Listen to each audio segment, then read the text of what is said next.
You know what time it is, it's time to gossip, Alicia, hey, up in here. On est parti pour une nouvelle semaine, let's go.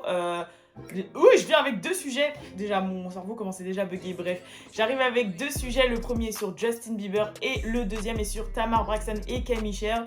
Bon, peut-être qu'il y a des gens qui ne savent pas qui sont ces deux femmes. Bien évidemment, je vous expliquerai un peu plus en détail qui elles sont pour que vous puissiez comprendre l'histoire.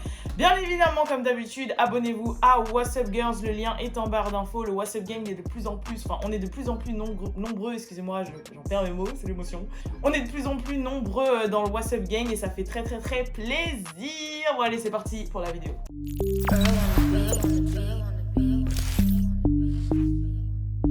Real ass bitch, give a fuck about a nigga. Donc le premier sujet, on va parler de Justin Bieber qui est dans la sauce, hein, on peut le dire vraiment. Donc en fait, ce qui s'est passé, c'est qu'il y a une jeune femme qui se prénomme Danielle, mais on ne sait pas quel est son nom de famille ni rien, qui a créé un compte Instagram et qui a posté un texte disant qu'elle s'était fait abuser sexuellement par Justin Bieber. Donc le texte, il est assez long. Bon, je vous l'ai traduit, il est sur What's Up Girl si vous voulez aller le checker et voir exactement ce qu'il en est, parce que franchement, elle raconte tout dans les détails.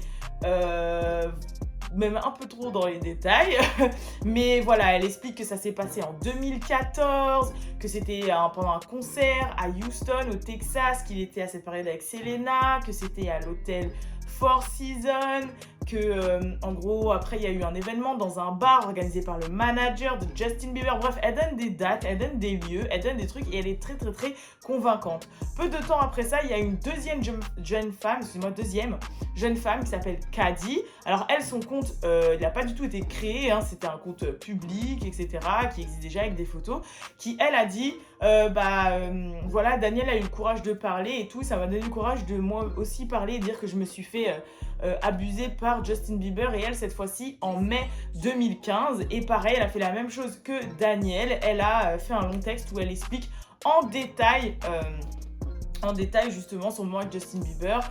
Ça ressemble fortement à ce que Danielle a pu vivre, mais pareil, il y a énormément de détails, il y a des prénoms qui sont donnés, etc.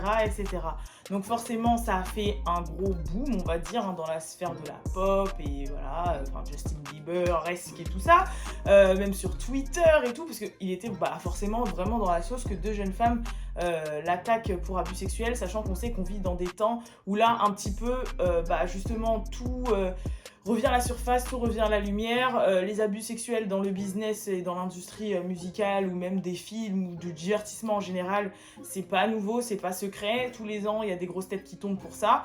Donc résultat, c'est vrai qu'au début, et puis vu tous les détails et tout donnés par les jeunes femmes, c'est vrai qu'au début, les gens ont eu tendance à les croire.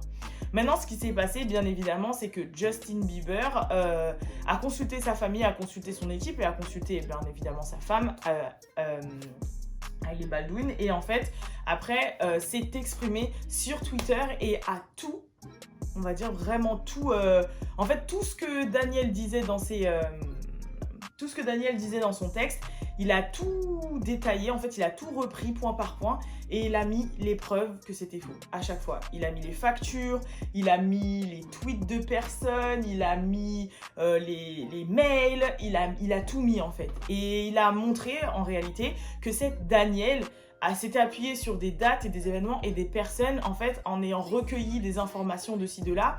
Donc déjà en fait le plus gros truc, c'est qu'elle raconte que son viol et son histoire a eu lieu au Four Seasons, et lui il montre qu'en fait à cette date là il était bien avec Selena et il n'était pas au Four Seasons, mais en fait il avait loué un Airbnb avec des amis et que Four Seasons c'était seulement le restaurant et qu'il n'y avait pas du tout question d'hôtel. Donc il met les factures, les réservations, les mails avec les dates, etc.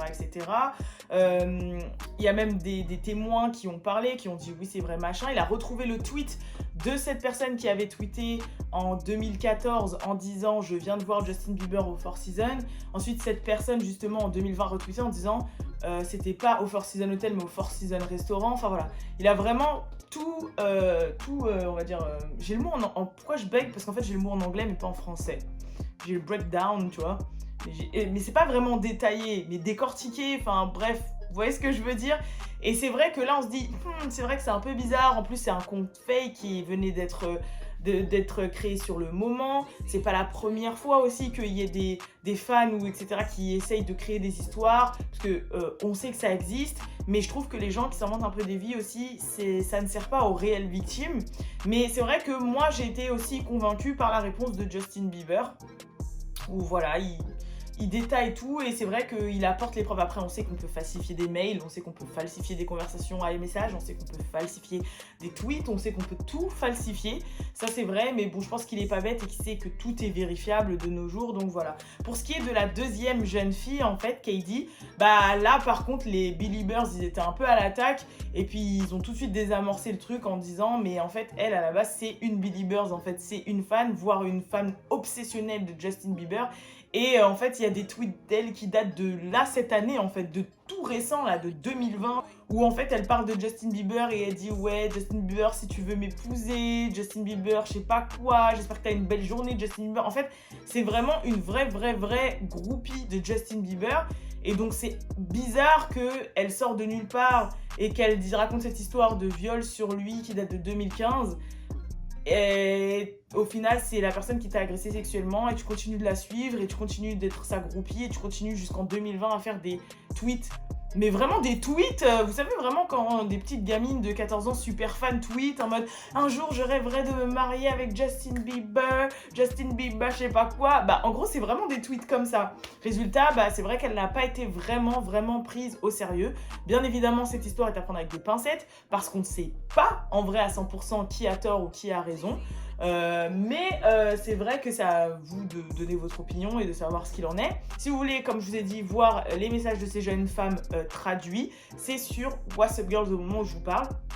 Et c'est à prendre aussi avec des pincettes du point de vue de Justin Bieber parce que bah on sait que... Désolée, j'ai été coupée. Mais aussi du point de vue de Justin Bieber parce qu'on sait que voilà, des gens qui veulent surfer sur le buzz et l'argent de personnalités en les accusant de ci, de ça, ça existe aussi. Deuxième histoire, K. Michel et Tamar Braxton. Bon là c'est un petit peu plus ratchet dans l'histoire. Donc faut savoir que, alors déjà K. Michel c'est une chanteuse de R&B. Il y a des gens qui ont pu la voir dans Love and Hip Hop, mais sinon avant ça elle était déjà connue, c'est une très grosse voix, c'est l'ex de Idris Elba aussi, elle est sortie avec Idris Elba. Enfin voilà, c'est une grosse voix, mais c'est vrai que malheureusement, elle a toujours vécu dans cette espèce un peu de frustration de ne jamais avoir vraiment pété, éclaté internationalement, etc. Et moi, je pense que c'est son caractère qui est un petit peu la cause, parce que c'est vrai qu'elle s'est un petit peu fait connaître comme quelqu'un un peu de détestable ou un peu d'hargneux, etc., mais en même temps, ça fait aussi un peu partie de son personnage. Et ensuite, il y a Tamar Braxton, qui est la petite sœur de Toni Braxton. Donc Tamar Braxton, qui est une chanteuse déjà depuis fort longtemps, hein, bien évidemment, qui aussi était présentatrice dans The Real, puis ensuite elle avait été congédiée de The Real, et puis maintenant elle a aussi son show avec... Braxton Family, avec ses sœurs. Elle était mariée au producteur de Lady Gaga, avec qui elle a eu un fils. Maintenant elle est divorcée et elle chante, Tamar Braxton. Et puis en fait c'est un mème ambulant aussi, Tamar. Voilà, c'est un mème ambulant. Elle est un petit peu ratchet, elle est un petit peu, voilà, franchement moi elle me fait trop rire. Mais voilà, mais c'est deux grosses chanteuses de R&B. Maintenant, ce qui s'est passé, c'est que ça fait déjà plusieurs années maintenant qu'elles sont en conflit. Le conflit, il est parti du fait que, en fait, il y avait K. Michel qui avait déclaré s'être fait abuser par un producteur de musique qui s'appelle Memphis. Ce producteur de musique est l'ex-conjoint du... Suivez, pareil, parce que tout est lié dans le hip-hop. Memphis, c'est l'ex-conjoint de copine de Lil Wayne. Voilà, Lil Wayne, il a une première copine avec qui il a une fille qui s'appelle Reginae. Elle s'appelait Toya Wright. Bah, elle était fiancée, voire mariée avec ce Memphis. Voilà. Mais en gros, voilà, c'est un producteur de musique. Et K. Michel avait dit qu'elle s'était fait agresser par ce Memphis en question. Et donc, en gros, il y a Tamar Braxton qui était amie à cette époque-là avec Toya Wright, donc la femme de Memphis, qui a pris la défense de Memphis et donc qui était contre K. Michel. À partir de ce moment-là, bien évidemment, ça a fait un bif entre les deux et donc c'était pas du tout la grande joie entre Tamar Braxton et K. Michel. Vous suivez ?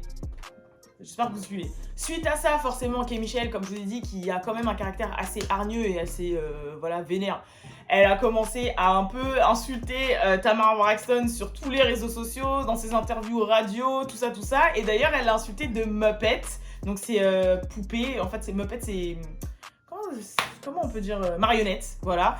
Et elle a insulté ses edges et tout. Et franchement, c'est devenu un gros mème. Ça avait vraiment fait un buzz dans la sphère du hip-hop, surtout voilà, aux États-Unis, etc.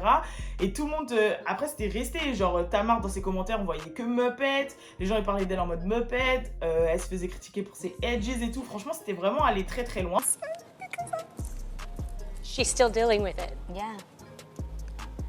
Particular person started saying I look like a Muppet. And people say it so much, sometimes I start to believe it. And so I even asked Vince, I'm like, do I look like a Muppet? Oh my God. He's like, absolutely not. But this person has the whole world calling me that. And it's just so devastating because it takes me back to high school, and you know, there's nothing I can do about it, but what I can do is what Jeannie does, and thank you, Jeannie. I can act like the world is all peaches and cream and tastes like strawberries, and so I'm gonna take that with me today. Thank you. Et après, il y a eu ils se sont fait la guerre pendant un moment, et ensuite ils s'étaient réconciliés pendant une scène parce que les deux avaient chanté aux côtés de Patti LaBelle, qui est aussi bien évidemment un grand nom de la musique, et on s'est dit, oh, hache de guerre enterré. Bah malheureusement non, puisqu'il y a quelques jours de ça, bizarrement, il y a K. Michel qui a été sur Insta Live et qui a commencé encore à insulter Tamar Braxton. Et là, elle a commencé à balancer des gros dossiers sur elle en disant Tamar Braxton, c'est une machin. En plus, elle a couché avec le père de Jermaine Dupri, qui est un producteur aussi de musique. Je pense que vous voyez qui est Jermaine Dupri. En général, il a So Def et on le lit à Bowo en général. Il a son émission aussi de télé-réalité, enfin de concours télé-réalité de rap. Voilà. Donc en gros, elle a dit, et son père, il est aussi dans la musique, il est aussi producteur de musique. Et donc elle a commencé à balancer des trucs comme ça et qu'ensuite elle a dit que tu t'es fait frapper par la mère de Jermaine dans un ascenseur à Solange et Beyoncé. Bref, elle a commencé à déballer sa vie. Puis Tamar Braxton a voulu répondre en disant « Moi, je ne rentre pas dans les bifs, faut se préserver, la santé, le stress et tout, la négativité, je sais pas quoi. » Le copain de Tamar Braxton est rentré dans la sauce. Alors lui, c'est un Nigérien, il a l'accent réellement africain quand il parle, l'accent africain, ça se dit pas, l'accent nigérien quand il parle anglais. K. Michel, elle s'est foutue de son accent. Nigérian. Oui, nigérian, excusez-moi, nigérian. Bon, accent nigérian, excusez-moi, je dis accent nigérian. Donc ensuite, K. Michel, vous savez que sur Twitter, maintenant, on peut faire des vocaux. Donc elle s'est foutue de la gueule de son accent. My brother, it also made me sad when I saw her no edges.